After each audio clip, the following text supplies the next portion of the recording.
So I'm going to count us down. Hi, Jessica. Thank you for helping us. We'll count us down from five, and then I'll just open it up. So in five, four, three, two, one. Lisa, thank you for joining us today. As I said in the pre-show, I feel like if we lived close, we'd be fast friends. You're just doing such incredible work. Why don't you tell our audience a little bit about yourself? Oh, Kim, thank you. Thank you for the invitation. And so, first of all, maybe I'll start with telling you what I value. Yeah. And that's connection. It is empowering women and it's creating safe spaces to be curious, to learn, and to really connect with what lights us up, our well-being. And for work, I am a somatic practitioner, an executive coach, and a facilitator of the Empowered Women's Circle with Dr. Catherine Hansen. And Catherine is a dear friend who I've had the great privilege of collaborating with in our corporate work and also hosting our women's circle. And from a personal perspective, I'm married to Patrick for 25 years. I'm an Aussie who came to Canada for what I thought was going to be a year of work. And here I am, 26 years later, and mum to Cameron, who is 20, and Sophie at 17. And just really thrilled to be here with you. Thank you. You're a minute away from the empty nest, I which is exciting and terrifying. Um, True. you and I have a similar background working in HR for the majority of our career and many, many decades. We don't count them anymore, right? And now you're focused, as you said, on coaching and wellness. Like, what brought you here from your amazing HR career to this space where you are right now? Well, it's a really good question, Kim, and I'm going to be really honest and tell you it was through suffering, real suffering. And I always had a deep desire to support people. I've always been incredibly curious about what makes people tick, what motivates them, and a really deep commitment to the employee experience. And very early on, I thought I wanted to be a psychologist. And then, I found this profession of human resources and I loved it. And, it served me very, very well. Moved into corporate, consulting. So I've had, a career that I feel really proud of. And at the same time, within these systems, so much of what I was doing was, um, you know, facilitating productivity for the company. And over time, I found that sometimes the humanness was missing in the human resources Yeah. department. And over time, I found that we were, consistently, under-resourced. We were asking more and more of people. And I was feeling out of alignment with some of my own values and like constantly bumping up against this experience of how do I, continue to achieve excellence and also take care of myself, my family. It just felt like there wasn't a lot of space. Mm. And my body really started speaking up for me. I can recognize now that I was in, varying stages of burnout for the last 6 years of my HR career. And I thought by moving environments, I moved from my long-term employer in global consulting, thinking that things would magically get better if I changed where I was. And of course, wherever we go, there we are. Right. And, I recognized that there were some systemic challenges as well as some individual challenges in that there was, work addiction that I was dealing with. And um, yeah, just a real difficulty in being fully aligned with my values. Yeah. And so um, burnout like really helped make the decision for me. There were a couple of really catalyzing events that happened. I remember sitting in the office on the 35th floor, and I was about to miss going on vacation with my family because we Wow. had a lot of my work involved massive transformation. So I was a HR transformation specialist. So, my expertise is facilitating change and really focusing on corporate culture. And we were also going through a massive business transformation. And things were not, things were not aligned. And so I was asked, would I give up my vacation for the second time? And I remember like my heart was pounding, my eye was twitching, my back was spasming. And it was like, oh, I'm missing another vacation. I can never get this time back. What am I doing this for? Yeah. And I recognized that it was actually, time for me to step away and to make a change, and that I was actually really not okay. Like the burnout was at that point where um, I wasn't at my best anymore. And so I took what I thought was going to be a 12-month leave of absence. That, resulted in a whole, like experience of when we stop, when we've been in this state of um, pushing through, of being in sympathetic activation. When we stop, there's often like a healing crisis. And so Sure. that was what I experienced. And that's what led me to what I'm doing now, like through finding my own solutions for burnout and recognizing that I just couldn't keep going the way that I was before. Well, I don't love that the burnout happened.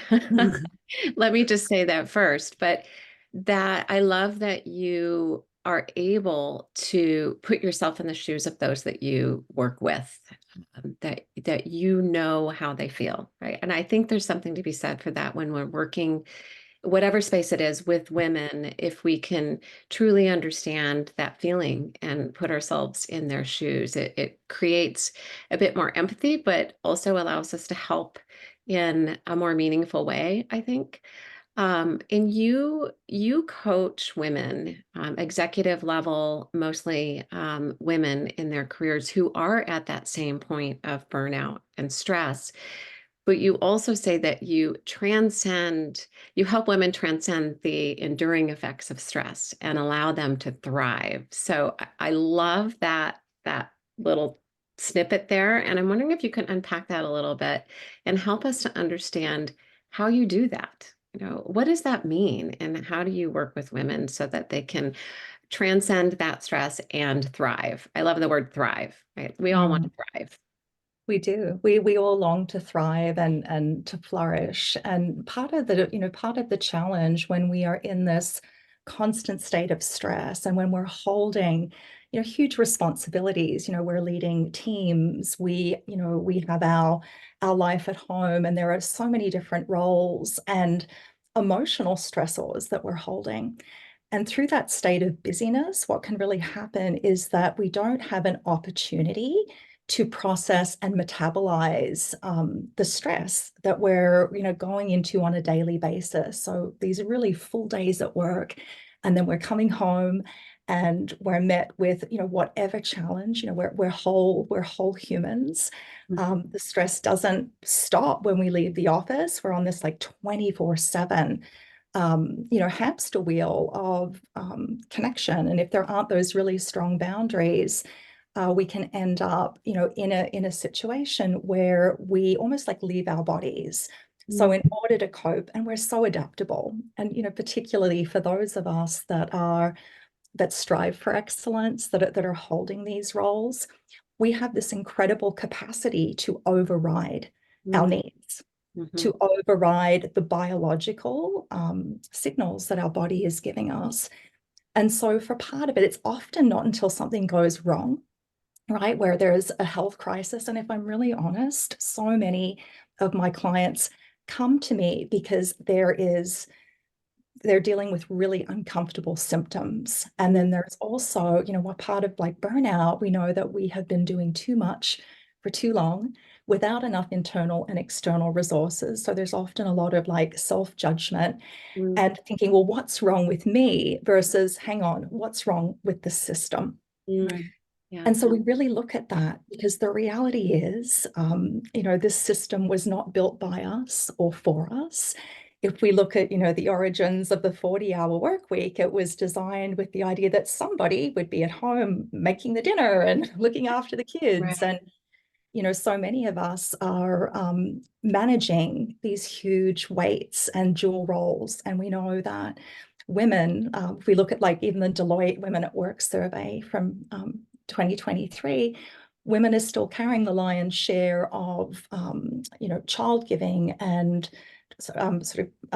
like all of those emotional tasks and domestic labor. That's still with us. Mm-hmm. And so part of it is really looking at what is I meet each woman exactly where she's at, and we do a real inventory of what is actually, present, and then how are we dealing with and embodying stress. So what are some of these physical symptoms? We break out the various stressors. So, what is it that we're dealing with on a day-to-day basis?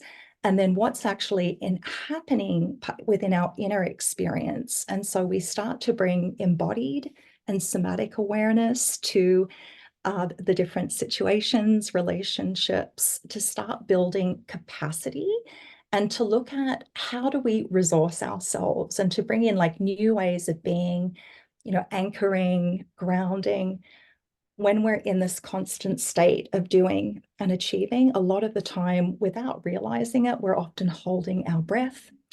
We are, in a posture where we're bracing. So a lot of like, oh, I've got like terrible neck pain and I've got like migraines and headaches. And so when we're stressed, all of our nervous system really like locks in on the stressor.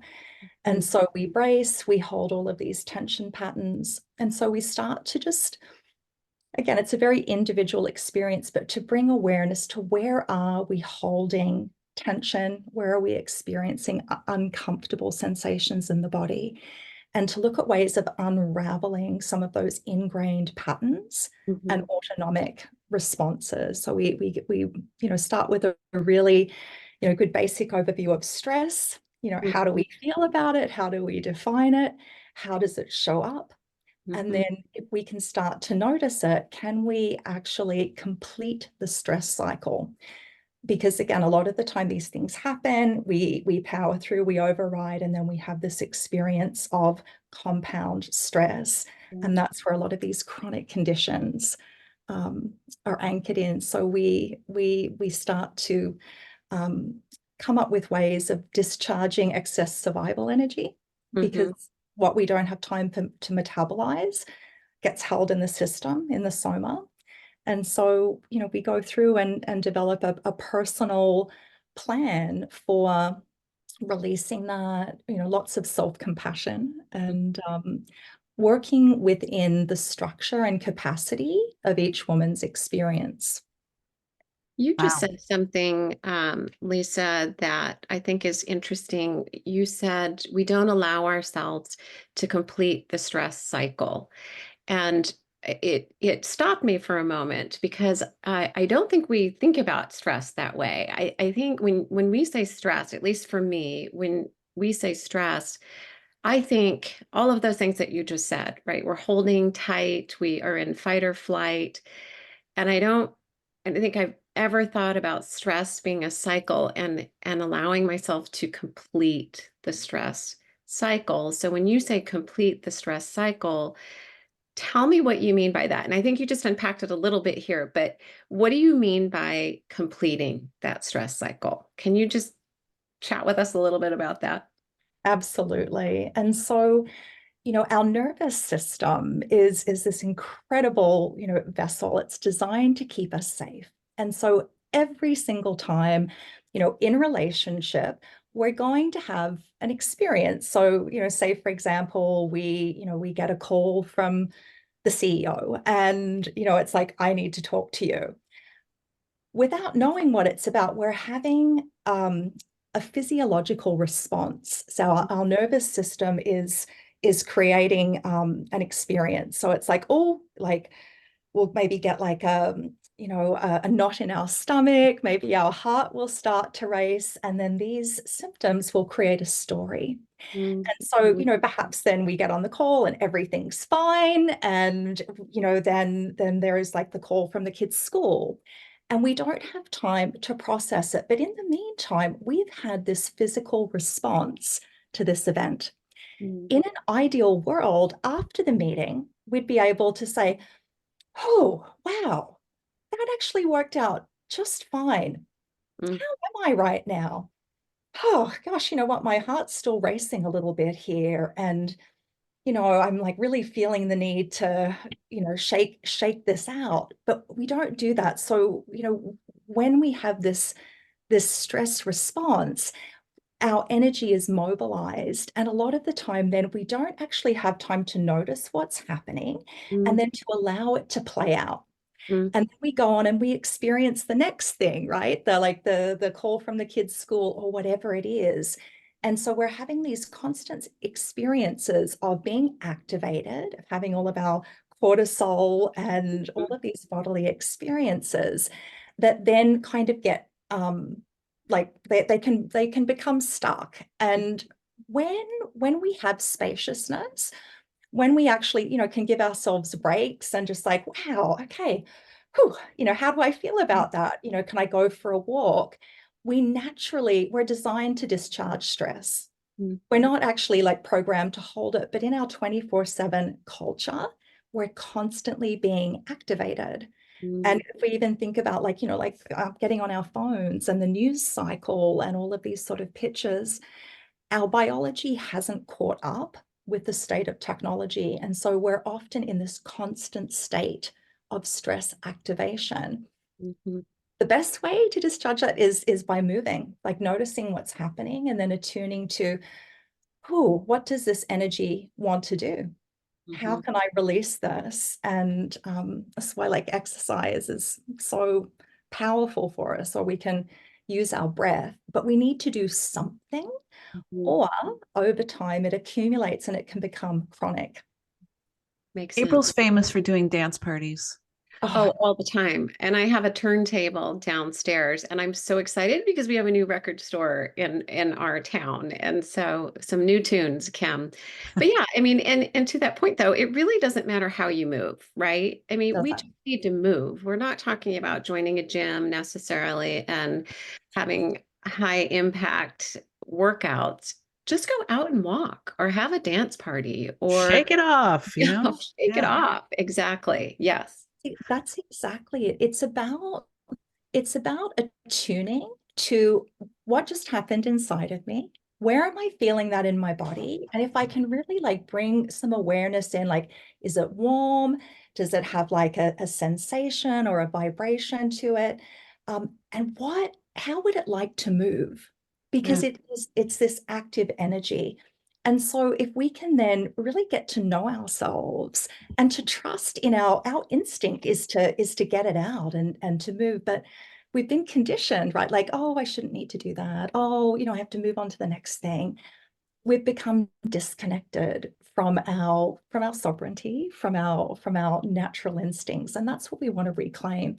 And even connecting in with what you love, if it's like, just getting out and running or putting on music, if we can just like, what would bring safety, regulation, a sense of belonging and empowerment to this experience? I feel activated, I'm feeling a bit antsy. What would be a meaningful way for me to discharge this energy? Do you find that's difficult for women? I'm just out of curiosity because we've been conditioned to hold it. I think about a pressure cooker when you're saying this. Like Mhm. we just keep putting it in the pressure cooker and eventually it's going to explode, right? And those are some of the physical symptoms that you were referring to. So how what does that look like for women? Do we have a hard time moving into a space where we're able to stop? Notice, we've said notice, several times here. We have to notice, we have to understand our bodies, we have to understand how we operate and what physical effects are taking place. Is it a tough place for women to shift over into that seat? What have you found? I think it really can be within the population that I serve, because we have done such an incredible job of overriding like our needs, or even like, convincing ourselves like, I don't have needs, right? Like this whole, in order, where we're often working harder, longer, smarter to keep our space at the table. We're carrying so many different things. And depending on, our family of origin story, on what we've experienced, the past really informs the present in terms of how worthy we feel of actually being able to slow down, what we've been conditioned. Like, certainly for me, it was like, well, that's being, you know, selfish or lazy. I don't have time to do that. I would be very dismissive. It wasn't until, you know, I experienced a health crisis that I realized, like, gosh, I don't like how it feels in my body.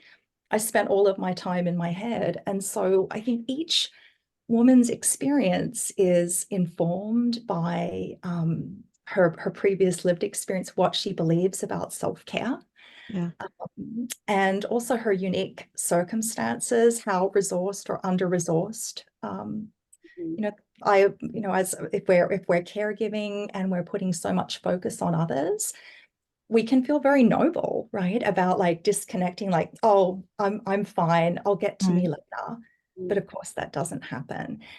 And so, you know, so much of the work is about like coming back to like, we matter. We all have needs. Needs are not selfish. And the basic need for rest and restoration, when we've been working really hard, our system absolutely needs rest and restoration, or over time, we exhaust our cells, our organs, and this is where so many of these chronic conditions come in. And so it's, you know, for most of the women that come to me, they have a really hard time um, giving themselves permission to take up space and to take care of themselves because they've been so focused on caring for and leading and achieving. And it's very difficult at times. I'd imagine too that many women, and I can speak for myself on this, I don't always recognize or know how to listen to my needs. Mm. Right. Mhm. So I'm sure that you probably spend some time helping people really like identify what it is that they actually do need. Um, Absolutely.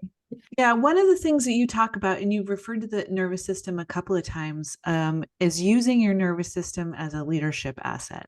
Mm. I can tell you my nervous system is more of a hindrance than a help sometimes. And I'm starting to recognize when, oh, okay, that's what this feeling is. Okay, that's what I need to do now. But how do you make it a leadership asset rather than a, you were referring earlier, like the CEO calls you and you make up a story because that's what human brains do. Like, what can we do to use our nervous system to our advantage? It's such a good question, Kim. And you know, one of the things, and maybe I'll pull in good old polyvagal Oh, lab here. But for so much of us, our awareness is like 95% of our thoughts, our reactions are actually happening outside of our conscious awareness. And so, in terms of really optimizing our nervous system as a leadership tool, it's starting to get a sense of so the polyvagal ladder, this is designed by Deb Dana, who is an amazing therapist and an expert in optimizing the nervous system. And so when we are resourced, when we are connected and we're at rest, like rest and digest, we're at the top of the ladder. Every time we have a stress response, however, we're essentially mobilizing in some way. And so part of what we want to do is to get a sense of, when am I leaving my calm, connected, grounded state? And when am I being pulled into a state of mobilization? What does that feel like? What are some of the early symptoms? And so, for some of us, it can be, a heart, like I feel my heart sort of racing a little bit. I've noticed myself like breathing a little faster, or I'm noticing if we're mobilizing for flight, or like, because this is good. We actually need stress to mobilize us into action, right? So it's starting to notice what that feels like. And then over time, however, if we're not able to complete the stress response, we can move down the ladder. We can get stuck in between a sympathetic state and a parasympathetic state. And this is all to do with the nervous system and our vagus nerve, which is like, this incredible like nerve that starts at the base of the neck, and it actually wanders down through all of our organs. So it comes down through the lungs, the heart, and then it actually branches out into all of our like abdomen and gut. And it's actually picking up any change to our environment, right? Any potential sort of threat. And so 80% of the communication is coming from like the bottom up. So it's picking up like the activation of stress in the gut, right? So we actually have like 3 brains. We've got the brain in our stomach, we've got like this connection through the heart, and then the brain, and it's all connected. And so part of the opportunity is just at any point in time, like, what state am I in? Have I left my state of regulation? And am I feeling activated? And so then what we can essentially do, if it's like, okay, I notice myself starting to mobilize, is there really a threat here?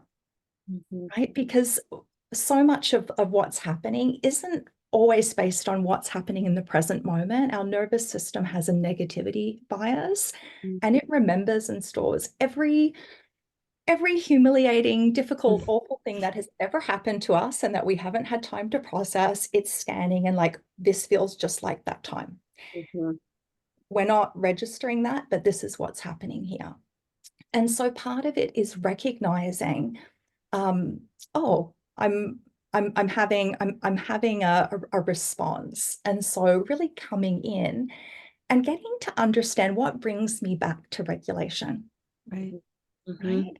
We can't think our way out of that, but if we start to notice, and so for me, as soon as I notice an activation, I'll immediately bring my attention to my feet, my seat. I'll check in with my breath, and it's like, oh yeah, you know what? I'm holding my breath. Can I start to bring in a longer exhale? Can I ground and anchor myself in the present moment and actually notice, okay, having this response, but am I actually safe right now? Right. And so, you know, we can do that by like looking behind us, the survival brain, like, you know, we have an amygdala hijack. We can bring ourselves back online by showing the survival brain, you know, there's no tigers or things out to come, and allowing our eyes to orient, perhaps coming back in, putting a hand on the heart and just coming back in. And then we're able to come back into this state of parasympathetic calm where we have access to our higher mind and our resources. Yeah. Amazing. I wish our daughters could like learn this early on and not when they're at mid-age after all the things and pressures that are going on with them during this time. I wish I'd learned this 3 years ago. It would have saved me a whole lot of suffering. It took a collapsed lung and 2 trips to the ER. Just great tools for anyone at any age, right? Not just females, males, all of us. People. It's a great tool to have. I remember it reminds me of my daughter's drama teacher, and you know, it can be quite nerve-wracking getting up in front of a group of people, and your physical self begins to process, right? Your fight or flight because you're afraid. But that was their word. You know, if someone felt really uncomfortable and stressed and in that fight or flight, the whole drama group would just say, safe, safe, safe. No, and it was that same thing that we're talking about here. Like, look around, you're safe, you're safe. Tell your body that you're safe. Which is what we're talking about here. And I've noticed too, most of our listeners will be actually listening and not watching our YouTube channel. For those that can't see your body language, Lisa, throughout this podcast, you have been breathing. As you're talking about tools that women can use and how their body is responding, you are taking nice deep breaths and you're exhaling and allowing your body to relax. And you just spoke to that tool and that extended exhale and tapping into the parasympathetic nervous system. And I just wanted to point that out and how breath is so important. Even through the conversation that we're having right now, we're breathing. Yeah. So thank you for that. Thank you. Well, I feel like we could probably have a 3-hour long podcast and go deeper in these things. So maybe we'll have you back sometime, because I think that your knowledge and experience and just your reminders, because some of them are so like, of course, yeah, right, breathe. Like, oh, okay. Catch yourself when you're telling yourself a story and take a moment to understand what's happening. I think it's really powerful, and that we forget to do it in those stressful moments. And slow down, right? Take it from negative and put it into low gear here. Just shift. Yeah. A purposeful pause. Yeah, So we good. can all take a purposeful pause and check in with ourselves. Well, as we're coming to a close on this, two questions. Is there anything else that we didn't ask you that you would like our audience to know? And how can they find you? Where are you in this internet world that people can look at your work? Beautiful. They're wonderful questions. Well, I think what I would love people to know, and April, you touched on this. One of the most beautiful resources that we have is the power of other nervous systems. And when we feel safe, seen, and connected, when we receive that support from community, that's actually one of the most healing resources that we have that actually helps it actually helps shape our nervous system. And so, getting really clear on who in my network, can I really be myself with? Who do I feel calm and connected with? Which of my relationships are restorative? And so, as we're coming through this cycle of burnout, prioritizing those relationships, really prioritizing what lights us up. And so, one of the things I'll share, in addition to my work, part of my own burnout recovery involved some equine therapy. So part of what I love to do, and it's like my passion work, is leading equine facilitated wellness retreats and actually co-regulating with horses, because they're just incredible, safe. They're masters of the breath. They breathe 5 times more slowly than we do. So for anybody who has been experiencing chronic stress and who has experienced, like betrayal or, different things where we can feel very unsafe, going back into a corporate environment, if we've experienced burnout. And so that's something sort of fun and interesting about me. That was something that I just did for part of my own recovery, and it's just become a great passion. And, when we can create space to notice what lights us up, like for me, it's also nature, making time for what we love is one of the most healing and beautiful things that we can do. It's essential to our recovery. And you can find me. I have a website, so lisaburchartz.com. I'm quite active on LinkedIn. And you can also find me through Dr. Catherine Hansen. I'm part of her team there, and either of those places you'll be able to connect in. Excellent. All right. Well, at the end of every podcast, we do a lightning round of questions, and they're not hard, but we love them because it's fun. So, would you consider yourself an early bird or a last minute person? Oh, so it depends on the situation. My mind went to, I'm an early bird because I'm an early riser. It depends on the health of my nervous system. If I'm not in my state of regulation, I can tend to get stuck and procrastinate. So that's my honest answer. Yeah, I love it. Okay, how about meditation or sound bath? I view both of them as meditation. I love a sound bath. I'm very I'm really connected to sound and vibration. If I had a choice, sound bath. Yeah. We love them too. Yeah, I can't get enough of them. Formal events or casual get-togethers? Casual get-togethers. Yeah. Me too. That Let's was stay my close nearest to and this dearest. umbrella. Yeah. Quality over quantity. For sure. Okay, so the last question that we have for you, Lisa, is what is the best piece of advice you've ever received, or just a good piece of advice? I'm going to say it's that I matter, my needs matter, and that I deserve the same compassion, care, and resourcing that I give to other people. And I share that with my daughter. My unique experience is so needed. And for each and every one of us, like, it's letting go of that pain of comparison and FOMO. It can be very difficult to do, but trusting our instincts, our natural rhythms, and reconnecting to ourselves to really uncover the unique, purpose and gifts and contribution that only we can make. Wow, love So that. much for that reminder. We need to be reminded of that over and over and Yeah. over again. So Sure. thank you for that. And thank you so much for being here with us on the podcast today. I know that this episode is going to be of great value for so many people. So thank you. It's a pleasure meeting you. Yeah, Thank Yeah. you for the invitation. It's been wonderful. of course. Of course. And that, my folks, is a wrap. Until we meet again, go find joy in the journey. Take Thanks, care, Lisa. everyone. See you soon.